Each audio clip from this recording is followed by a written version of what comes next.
দেখুন দেখি, পোকাগুলোকে যেই সরিয়েছি সেই আবার একখানা ফুলও চলে এসেছে, অসময়ে ফুল এসেছে। তো আপনাদের কি এখন রেন লিলি হচ্ছে? বৃষ্টি তো মোটামুটি পার হয়ে গেছে। তো জানি না অক্টোবর মাসে রেন লিলি হয় নাকি, তো আমার তো হয়েছে একটা, দেখে বেশ ভালোই লাগছে। আর এই যে পুরো মনে হচ্ছে হলুদ তারার মতো পুরো ফুটে আছে, অসাধারণ লাগছে। হ্যাঁ, দারুণ লাগছে না বলুন? আচ্ছা, আর যেটা দেখানোর ছিল, এই যে দেখুন মিলিগুলো কি সুন্দর ফুটতে শুরু করেছে। এই যে শীতকালীন যে পার্মানেন্ট গাছগুলো যেগুলো হয়, সেটা মিলি হোক, এই ধরনের, এই যে এটা পার্মানেন্ট গাছই বলা যেতে পারে, বিকজ সারা বছর ফুল দেয় না ঠিকই, বাট গাছটা কিন্তু সারা বছর বেঁচে থাকে। হুম, এই ধরনের গাছগুলো, ওই এই যে দেখুন, ও বাবা, আবার এই গোলাপিটাতেও কুড়ি চলে এসেছে, বুঝতে পারছেন? এত রোদ, আমি বুঝতে পারছি না যে আপনাদের ক্যামেরায় ঠিকঠাক আসছে নাকি, কুড়িটা বুঝতে পারছেন নাকি। এই যে দেখুন, কুড়ি চলে এসেছে গোলাপি কসমসটাতেও। তো ভীষণ ভালো লাগছে। আর কি বলে, এই যে এই দুটো কেটেছিলাম, পাশ থেকে আবার ব্রাঞ্চও আসছে। তো যাই হোক, কসমসও পার্মানেন্ট গাছ, সারা বছর ফুল সেই রকম না হলেও কিন্তু থাকে, গাছটা মরে না, থাকে। আর মিডিগুলো তো মানে বলার নেই, পুরো একদম কী বলবো, ছাদে মানে হেসে খেলে থাকে। এরকম লো মেনটেনেন্ট শীতকালে গাছগুলো যাদের নেই, ইমিডিয়েট জোগাড় করুন। তো আজকে যেটা আপনাদের দেখাবো, মানে সারপ্রাইজড বলতে পারেন, সারপ্রাইজড দেখাই দেখাই সেটা হচ্ছে, এই যে দেখুন আমার বোগেনভেলিয়া ফুল চলে এসেছে ভাই, আনএক্সপেক্টেড। আমি বলুন সেই খবর মানে খাবার দিয়েছিলাম কখন বলুন দেখি, এটাতেও কিন্তু ফুল আসছে। এটা ফক্সটেল জাতীয় বোগেনভেলিয়া, ফক্সটেলই বলে এটাকে, হ্যাঁ, ফক্সটেল, পার্থ, তারপর এই যে কী যেন বেশ বলে, এই সাদাটার নাম কী যেন বেশ ছিল, ভুলে গেছি, যা মনে পড়ছে না। তো এই যে কয়েকটা জাস্ট ভ্যারাইটি আমার নাম মনে আছে, এই পার্থটা মনে আছে, ফক্সটেলটা মনে আছে, আর হ্যাঁ চিত্রাটাতে আসেনি, চিত্রাটার এই পাতাগুলো বেশ বড় বড় হয়েছে, এগুলো কেটে ফেলতে হবে। ওইটাতে তো দেখুন কী অবস্থা, দাঁড়ান, বাবা, মানে একখানা বিশাল একখানা জিনিস। আর কালারটা তো অসাধারণ, পুরো লাইট বেবি পিঙ্কের সঙ্গে হোয়াইট কম্বিনেশন। এই যে অরেঞ্জ থোকাটাতেও চলে আসছে, এইদিকে এটাতেও চলে আসছে। মানে আমি কি মানে বোঝাতে পারবো না, মানে যে এতটা ভালো লাগছে, কিন্তু এই ভালো লাগাটা ভালো লাগলে চলবে না।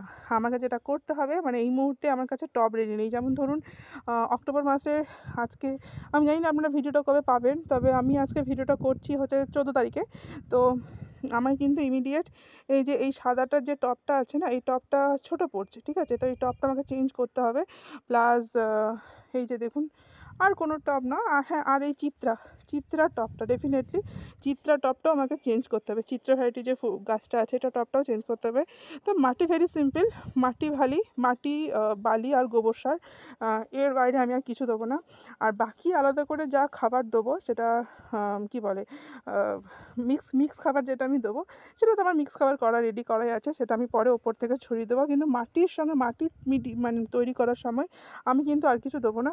তবে আমি কথাটা বলে রাখছি এই কারণের জন্য, হয়তো যখন আমি টবগুলো চেঞ্জ করবো আপনাদের দেখানো হবে না, মানে আমি তো এক হাতে করে কাজ করি। হ্যাঁ, আর একটা যেটা, সেটা হচ্ছে এই যে এটা একটা লাল ভ্যারাইটি বোগেনভেলিয়া, এটা আমাকে চেঞ্জ করতে হবে। ছোটো একটা 6 ইঞ্চি পটে আছে দেখুন, এটাকেও আমাকে চেঞ্জ করতে হবে বেশি বেশি ফুল পাওয়ার জন্য। তো এই হচ্ছে ব্যাপার। আর বোগেনভেলিয়াগুলো প্রচুর ফুল দিচ্ছে, মানে আর যেটা করতে হবে, আর একটা কাজও করতে হবে বোগেনভেলিয়া নিয়ে, সেটা হচ্ছে আমাকে এই ফুলের মায়া ত্যাগ করে দিতে হবে এবার, বুঝলেন তো? মানে যেহেতু মাটিতে খাবার আছে, আমি সেপ্টেম্বর মাসে লাস্ট খাবার দিয়েছিলাম, আপনাদের দেখিয়েওছিলাম কি খাবার দিয়েছি না দিয়েছি। তো সেপ্টেম্বর মাসে খাবার দেওয়ার পরে এই ধরনের এই এই আর কি রেজাল্ট, মানে প্রচুর ফুল। তো আমাকে কিন্তু যেটা করতে হবে, ফুলগুলো সব কেটে, আমি তো যেহেতু আগেই ডাল কাটাই ছাঁটাই করে দিয়েছিলাম, এখন আর কাটাই ছাঁটাই কিছু হবে না, শুধু যেগুলো টপ চেঞ্জ করার নেই সেগুলোতে পর্যাপ্ত পরিমাণে খাবার দিতে হবে এবার। আর মানে তবে অবশ্যই ফুলগুলোকে কেটে দিয়ে, ঠিক আছে?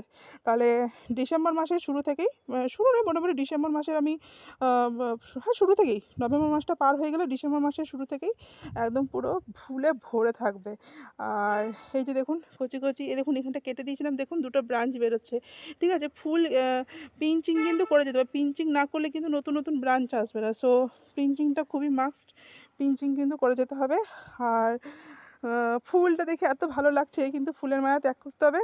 ডালপালা কেটে, ডালপালা নয় সরি, এই ফুলগুলোকে প্রত্যেকটা ফুল কেটে দিয়ে এবার কিন্তু মাটিতে খাবার দিতে হবে। আর খাবার হচ্ছে এবার কিন্তু মিক্স খাবার, গোবর সার এসব দিতে হবে। আর যেসব টবগুলো আমার চেঞ্জ করার নেই সেগুলোতে আমি গোবর সারের সঙ্গে মিক্স খাবার দেবো, মানে শুধু মিক্স খাবার দেবো না। মিক্স খাবার তো আপনারা জানেন আমি কী কী আছে, যারা আমার মিক্স খাবারের ভিডিওটা দেখেনি তারা দেখে নিতে পারেন। তো সেই মিক্স খাবারের সঙ্গে আমি অবশ্যই গোবর সার দেবো। গোবর সার যাদের নেই, অ্যাভেলেবেল নেই, তারা অবশ্যই ভার্মি কম্পোস্টের সঙ্গে মিক্স খাবার দিতে পারেন।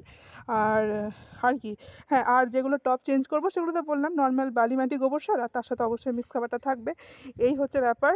তো এইটা যেমন টপ চেঞ্জ করার কিছু নেই, গাছটা ভীষণ সুন্দর হয়েছে। আর এর ফুলের কালারটা লাল। এটা এটা একটু মানে কম ধরে, ঠিক আছে, মানে খুব একটা বেশি ফুল ধরে না। তাও আমার ভ্যারিগেটেড পাতা, যখন ফুলটা আসে দুর্দান্ত লাগে দেখতে, কারণ কি লাল ফুল আর এই সাদাতে সবুজে ভ্যারিগেটেড পাতার মধ্যে ফুলটা অসাধারণ লাগে। যেটুকুই ফোটে আমার ভীষণ ভালো লাগে। তো যখন ফুটবে আমি অবশ্যই আপনাদের দেখাবো। এটা টপ চেঞ্জ করতে হবে না, কেন কি এটা সেরকমভাবে রুট বাউন্ড হয়নি। অ্যাকচুয়ালি বোগেনভেলিয়ার কিন্তু পট প্রতি বছর চেঞ্জ করতে হয় না, কিন্তু যেহেতু চিত্রাটা আমাকে চেঞ্জ করতে হবে আমি এই কারণেই বলছি। চিত্রার টপটা আবার ফেটে গেছে, জানেন তো। তো খুব ভয় লাগছে, রিস্ক লাগছে খুব, কি এবছর শীতে যদি আবার শীত চলাকালীন যদি টপটা ভেঙে যায় তাহলে খুব প্রবলেম হয়ে যাবে। তো সেই জন্যই চিত্রাটা আমি চেঞ্জ করতে চাইছি। আর এই যে সাদাটা কিন্তু এখানে থাকবে না, এটা রুটটা বাউন্ড হয়ে আছে অনেকটা, আমি বুঝতে পারছি। তো সাদাটা, চিত্রাটা আর ওই যে ওইটা, এই তিনটে আমাকে আপাতত তখন চেঞ্জ করতে হবে। হ্যাঁ, আর বাকি মোটামুটি টপ চেঞ্জ করার কিছু নেই। তো যেদিনকে আমি আজকে বলে রাখলাম, আর ফুলগুলো দেখানো ছিল, দেখুন কি পরিমাণে ফুল চলে এসছে। ফক্সটেলটারও পট কিন্তু চেঞ্জ করতে হবে না। আপনারা দেখুন, এই দেখুন আমি মাটি খুঁড়ছি, সেরকমভাবে কিন্তু শিকড় নেই। আর ফুল যখন আসবে তখন মাটি অবশ্যই ময়েশ্চারাইজার রাখবেন। অনেকে বলে কি বোগেনভেলিয়ায় বেশি জলের প্রয়োজন হয় না, কিন্তু ফুল থাকলে কিন্তু মাটি খুব ড্রাই হয়ে গেলে ফুল কিন্তু ঝরিয়ে দেবে, সেটা যে কোনো গাছ, বোগেনভেলিয়াও। তো সেই জন্য কিন্তু মাটি ময়েশ্চারাইজার রাখতে হবে। খুব বেশি স্যাপস্যাপে ভিজে থাকলেও চলবে না, আবার খুব হার্ড ড্রাই হয়ে গেলেও কিন্তু প্রবলেম আছে। তো সেই জন্য মাটি অবশ্যই ময়েশ্চারাইজার থাকাটা খুব প্রয়োজন ফুল থাকাকালীন। তো এই যে আমি এখন কাজ শুরু করব। টব আছে, টব আনতে হবে। যাই হোক, মাটি তো আগে থেকে রেডি করার কিছু নেই, আমি তো বলেই দিলাম। ওই বালি মাটি গোবর সার একসঙ্গে মিক্স করে এই কয়েকটা টব আমাকে চেঞ্জ করতে হবে, প্লাস কিছু গাছে খাবার দিতে হবে। তো খাবার দেওয়ার ভিডিওটা আমি অবশ্যই আপনাদের দেখাবো। অনেকে হয়তো খাবার টাবার দিয়ে দিয়েছে, কিন্তু আমি এখনও কিন্তু কোনো খাবার টাবার দিইনি। আপনারা দেখুন আমার মাটি এখন প্লেন, কোড়া নেই, কিছু নেই, দুটো একটা ঘাস টাসও আছে। হ্যাঁ, এই দেখুন দেখাচ্ছি, ওই যে দেখুন।